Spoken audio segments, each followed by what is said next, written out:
Hadi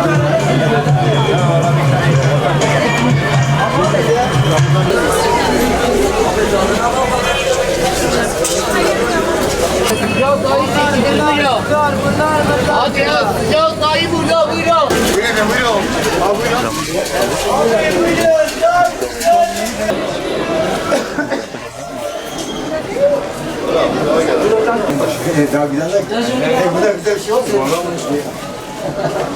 Buyurun yedik yere dönmeye son hocam.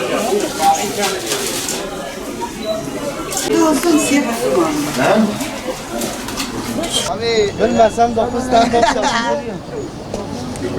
Abi dahi çekin. Normalde bir kilo dahi bir kilo pekmezi 600 liraya vermemiz gerekiyor.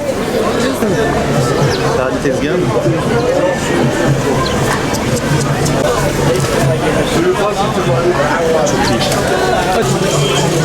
Ama en çekme.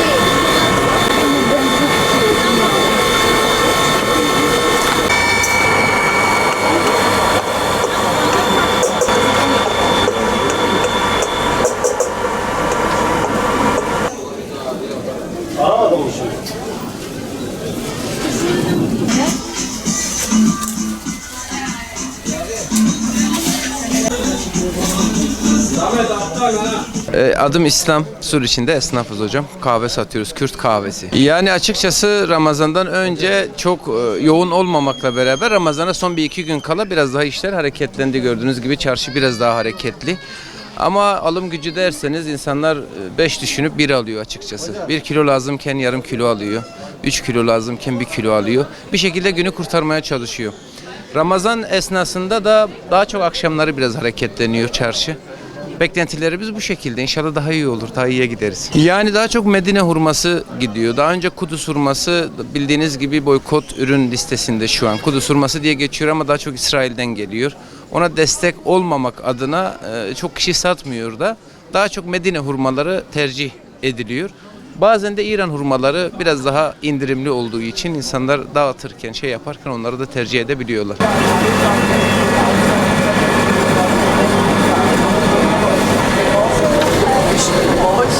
Abi şimdi tayini biz yerli termik susamından yapıyoruz. İthal susam değildir. Evet. Kesinlikle yerli susamdır. Ve yani tayini sıcak çeken çok nadir esnaflar var. Var şey sileydi. Şimdi sileydi ondan sonra. Hocam öncelikle satışların yükselmesini bekliyoruz. Çünkü Ramazan olduğu için tayin, pekmez, hurma bunlar ağırlıklı ürünler olduğu için biraz daha çok sirkülasyon olacağını düşünüyoruz. Ramazan öncesi satış nasıldı? Yani fazla iyi değildi, durgundu biraz. Ya bundan sonra nasıl olacağı belli değil. Biz elimizden geleni yapıyoruz. Yani fiyatlar da belli olduğu gibi yani biraz pahalı. Ama biz elimizden geleni yapıyoruz. Mesela Kudüs hurmasının kilosu 500 lira. Biz halkımıza 400 liraya satıyoruz, satmaya çalışıyoruz. Yani elimizden geleni yapıyoruz. Abi Kudüs hurmasıdır, Medine Mebrun hurmasıdır ve Medine Meşruk hurmasıdır. Abi Kudüs hurması şu an 400 liraya satıyoruz. Medine Mebrun ve Meşruk hurması bunlar dolar bazı geldiği için mecburen biraz pahalı oluyor. Mebrun 600 lira oluyor, Meşruk da 450 lira oluyor. Abi pekmez ve tahin Ramazan olduğu için biraz hızlı satılıyor ve tahini pekmezi biz sıcak sıcak çekiyoruz. Taze bir şekilde. Yani iyi gidiyor tahin pekmez bu aralar. Bir bakacağız artık.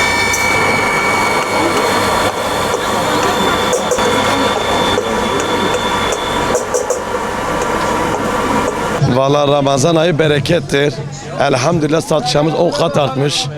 2 ton hurma 3 günde bitirdik. Yani millet gidip kadayıfa, baklavaya 1 milyar 200 veremiyor. Yani millet hurma alıyor, tatlı görevi görüyor. Yemek görevi görüyor. Yemekten sonra, yemekten önce. Yani Ramazan gelse işlerimiz 10 kat artıyor. Özellikle tahin ve pekmez çok yoğun ilgi görüyor. Sahurda olmazsa olmaz. Yağlı yemek yemiyorsun, dokunuyor. Millet tahin, pekmez, hurmaza yükleniyor. Gelen alan da 3 kilo, 4 kilo alıyor. Çocuklar Yani 1 yaşındaki çocuk bebek bile yiyebiliyor. O kadar faydalıdır hurma. Diyarbakır Sur içinde tarihi yer olduğu için millet büyük ilgi gösteriyor. Yani dün cumartesi pazar özellikle adım atacak yer yok. Hava bozuk olsa biraz duraklıyor ama hava güneşli olsa millet ailesi alıp geliyor. Yani bu saat 3 şimdiye kadar 500 kilo sattık bile. Millet alıyor elhamdülillah. Valla Medine satılıyor, Kudüs satılıyor. Millet yiyor ha yani yumuşak olan bak yumuşacıktır. Bak, pamuk gibidir. Sert olan millet fazla yiyemiyor, dişleri yok falan. Bak şöyle yumuşacık tadabilirsiniz de. İkram da ediyoruz. Millet mesela tane 20-30 sene veriyor. Bu bize ait bir şey, patronum diyor günah boyunca. Kim yese karışmayın. İkram ile daha çok ilgi görüyoruz. Herkesi bekliyoruz.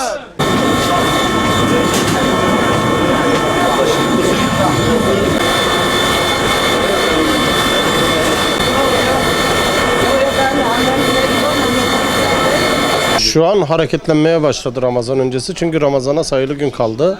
Hani birkaç günden az bir zaman kaldı. Şu an satışlarımız hızlandı yani. Özellikle de tahin. Çünkü Ramazan'da tok tutma özelliği olduğu için özellikle şu an tahin satışlarımız arttı bayağı. Ramazan'da çerez değil de özellikle işte temel yaşam gıdası. İşte salçaydı, baharatlardı. Hani hurma ve tahin.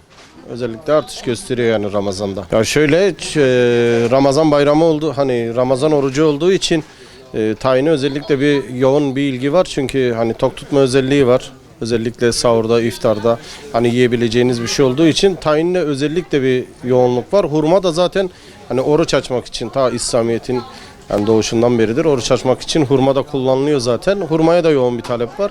Ve hurma çeşitlerimiz her bütçeye uygun hurma çeşitlerimiz var yani. Kudüs hurması var, İran hurması var, Acve hurması var, Medine hurması var.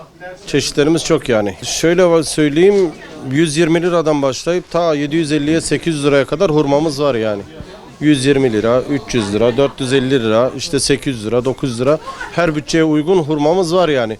Ama mesela bazen klasikçiler olur ya böyle hani işte adam özellikle Medine hurması istiyor. Hani daha sert böyle daha şey olarak.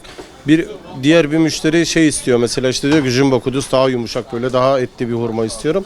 İşte herkesin damak tadına göre de hurma var yani. Hurma çeşitleri var.